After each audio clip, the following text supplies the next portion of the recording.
তোমার আইকিউ যদি লো হয় তাহলে এই ভিডিওটা স্কিপ করে যাও, কারণ এই ভিডিওটা শুধু স্মার্ট, হাই আইকিউ আর আনবায়াস লোকেদের জন্য। আমেরিকা ইন্ডিয়ার সাথে চায়নার মতো ভুলটা আর করবে না, এটা ইউএস এর টপ ডিপ্লোম্যাট মার্চ মাসে দিল্লিতে বসে বলেছিল। And USA is dead serious about it. 1938 সালে আমেরিকায় ফারা নামের একটা অ্যাক্ট এসেছিল, আর ঠিক সেই একটাই আমেরিকা ইন্ডিয়াতে আসতে দিতে চাইছে না। আমেরিকায় যদি ফরেন থেকে টাকা আসে তাহলে এনজিও গুলোকে তার পুরো হিসেব দিতে হয় যে এই টাকাটা পলিটিক্যাল ইনফ্লুয়েন্স বা রিলিজিয়াস কনভার্সনে ইউজ হচ্ছে না তো। আর হিসেব না দিতে পারলে সোজা জেল।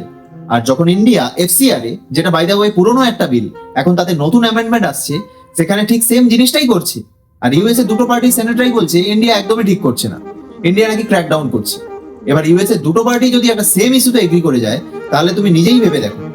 আর তারপরেও যদি ডাউট থাকে তাহলে মনে করে দেখো, ইউএস এর প্রেসিডেন্ট ডোনাল্ড ট্রাম্প নিজেই রিভিল করেছিলেন যে ইউএসএ 200 কোটি টাকা খরচ করেছে ইন্ডিয়াতে হাই ভোটার টার্ন আউটের জন্য। দেখো ব্যাপারটা খুবই সিম্পল। আমেরিকা আজও ইন্ডিয়ার রুলস আর ডিসিশন গুলো নিজেই নিতে চায়। ওরা নিজেরাই ডিসাইড করতে চায় ইন্ডিয়ার কি করা উচিত আর কি করা উচিত নয়। আর যদি ভুল করেও ইন্ডিয়া আমেরিকার কথা না শোনে তাহলে আমেরিকা ইন্ডিয়ার ভেতরে ইন্টারনাল ডিস্টারবেন্স ক্রিয়েট করে, সেটা প্রোটেস্ট হোক, দাঙ্গা হোক বা থিঙ্ক ট্যাঙ্কস আর ইন্টেলেকচুয়ালদের দিয়েই করানো হোক। কারণ আমেরিকা চায়ই না ইন্ডিয়া গ্রো করুক।